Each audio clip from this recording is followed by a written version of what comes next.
Boa tarde de novo. A proposta dessa mesa é um colóquio e eu venho aqui defender um recurso em nome do convite da equipe organizadora. Venho falar do catéter nasal de alto fluxo e representando o serviço ao qual eu pertenço, que faz parte a Faculdade de Ciências Médicas da Santa Casa e o Serviço de Fisioterapia da Irmandade. Agradeço a minha chefia, a doutora Vera, por essa, por me permitir representar esse serviço. O catéter nasal de alto fluxo, ele é um suporte considerado não invasivo, mas ele é um meio termo, eu falo. Ele não é o AVNI, mas ele não é um oxigênio em fluxo baixo.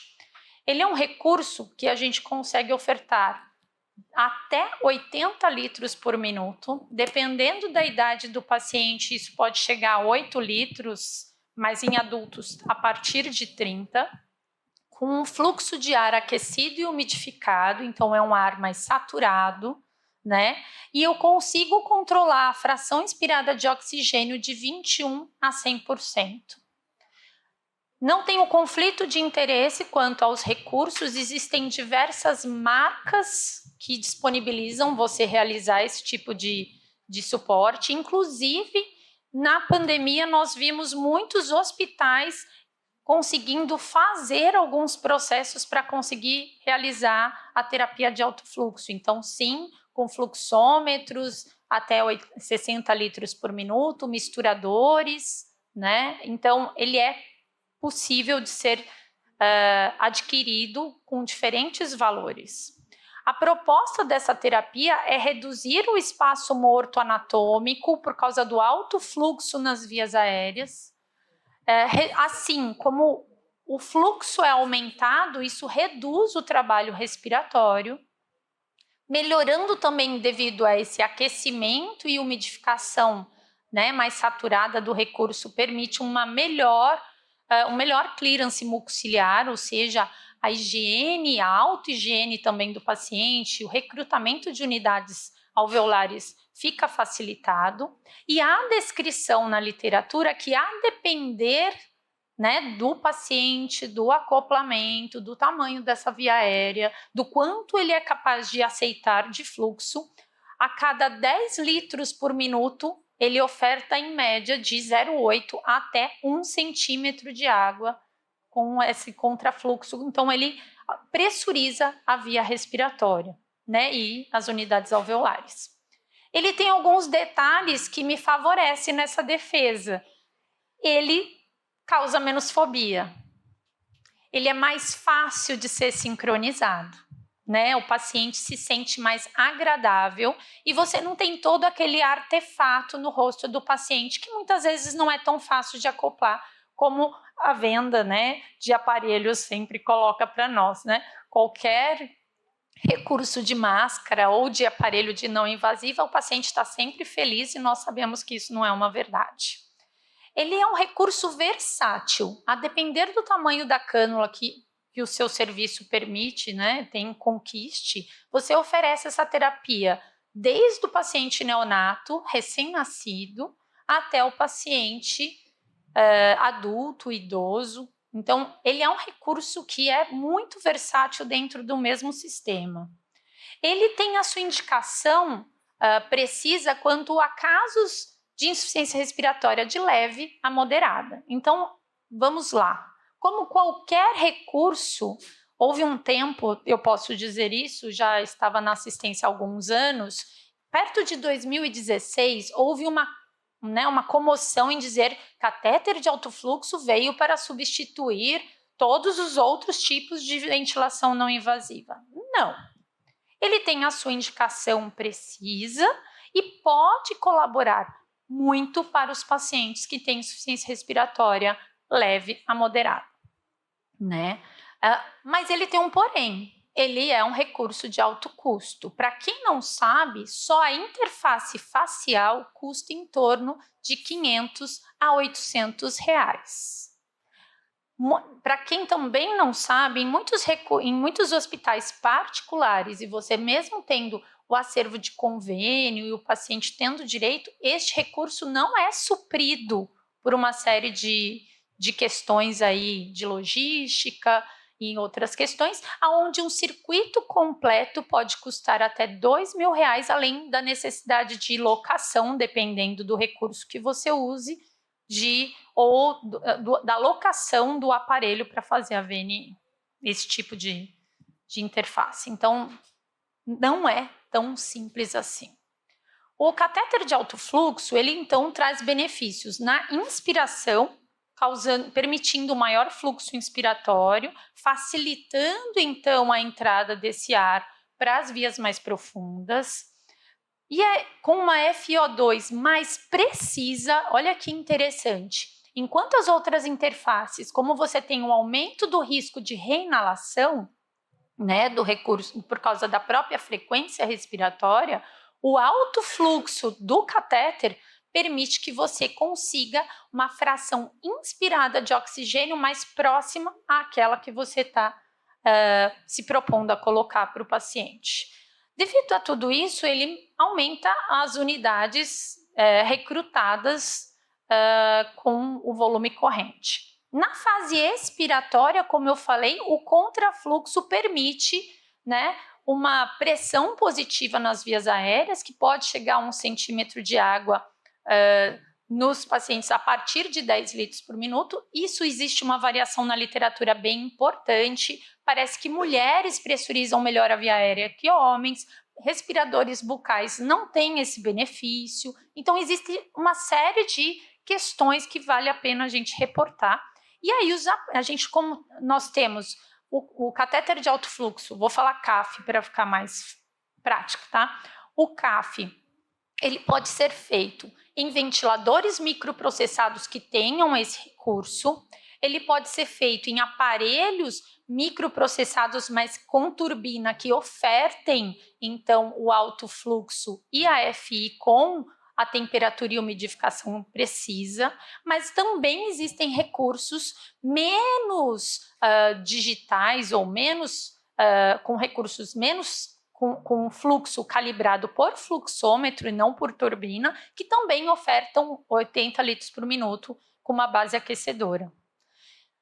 O que existe de vantagem do ventilador microprocessado é que você consegue medir a pressão média de via aérea. Essa seria uma vantagem de utilizar este recurso. Eu não tenho vínculo com nenhuma empresa, mas outros se propõem a ofertar um fluxo mais linear a partir de turbinas, mas todos são colocados no mesmo pacote quando analisados cientificamente.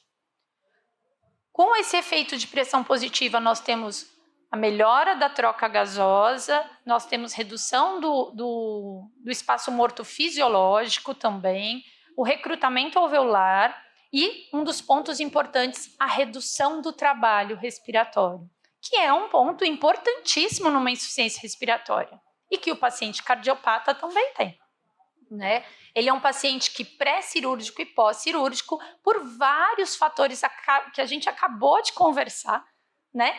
Existe a questão da taquipneia, de uma congestão, de dor, de fobias, que esse recurso é benéfico, além de ser um recurso de muito conforto. Quando analisada a comparação entre o CAF e a VNI, lembrando que esses tipos de estudo, eles colocam todos os tipos de VNI dentro de uma mesma classificação, assim como todos os tipos de CAF. E eu acabo de falar que existem diferenças. Como a própria professora Solange falou brilhantemente, existe uma diferença entre as VNIs, dois níveis de pressão, um nível de pressão.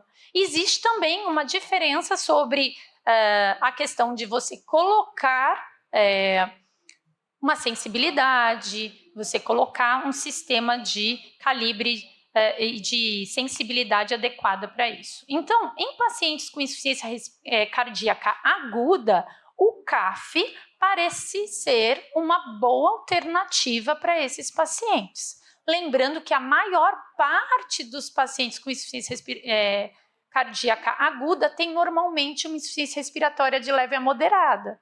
Então, por isso, parece ser uma melhor apresentação dos recursos. Quando se fala em pós-operatório de cirurgia pediátrica, o CAF novamente traz aí um olhar importante para esse recurso, lembrando que as crianças, elas têm uma respiração nasal, elas são normalmente pouco respiradores bucais, então existe novamente um favorecimento para esse recurso. E no pós-operatório, não se espera uma insuficiência respiratória grave, né, imediatamente pós-cirúrgica. E no edema agudo pulmonar cardiogênico? Puxa, aí eu perdi, hein, no meu colóquio. Porque os benefícios da VNI, né, da pressão positiva expiratória, em valores mais elevados do que o CAF pode pôr, ele é muito benéfico para o ventrículo esquerdo, para a perfusão, enfim, para tudo que a gente acabou de conversar no ERAS. Então, não estou brigando por isso, me coloco no meu lugar, né, como defensora do CAF, mas olha que interessante esse estudo feito com o Helmet, que permite altas pressões. Ele, apesar de não ser tão resolutivo, a taxa de intubação foi a mesma entre o CAF e o Helmet, e os sintomas, eles demoraram a melhorar, mas eles melhoraram. Então, será que ele é um recurso que é tão fadado ao fracasso para esses pacientes? Eu gostaria de ressaltar alguns pontos aqui do CAF, que ele permite a aplicação de gases terapêuticos como óxido nítrico em pacientes estubados. Existem relatos na literatura sobre esse uso e a minha experiência foi muito feliz com esse recurso, fazendo o NO no paciente estubado. Ele também pode ser uma opção muito atraente para pacientes com baixo retorno venoso. Como eu brinco sempre aqui na SOCESP, graças a Deus estou sempre aqui, fico muito feliz de participar desse convívio científico. Ele gosta do ventrículo direito e o ventrículo direito sempre cai. Olha com quem que eu sempre divido essa situação. Então, a VNI tem uma resposta mais positiva para o edema agudo pulmonar cardiogênico, mas ele também ajuda. Será que a gente não pode, então, intercalar? Será que esse paciente da VNI consegue ficar todo o tempo preciso para que ele melhore na VNI? O meu recurso parece ser mais atraente para o paciente. Porque eu vim aqui defender ele, tá? Ele permite que o paciente faça a terapia de exercícios de uma maneira mais livre. É mais convidativo você fazer um exercício com um catéter do que com a máscara de VNI. Ele pode ser, então, utilizado também em momentos, em conjunto. Ele tem uma indicação precisa para os casos de DPOC. Ele é muito feliz para essa população por diminuir trabalho e não exigir altos níveis de oxigenação. Como eu já disse, tem a sua indicação nos casos de insuficiência respiratória leve a moderada. E para terminar, como todos os recursos, o que depende não é a gente defender um recurso ou outro, mas analisar o custo-benefício desse recurso ou de qualquer recurso dentro do nosso arsenal de terapia intensiva ou mesmo de ambulatório, por que não usar o CAF também no ambulatório? Queria agradecer muito a participação aqui e falar que o que eu trago de conhecimento e de vivência também é colaborada pela equipe pela qual eu pertenço e fico muito feliz de ver alguns aqui. Muito obrigada.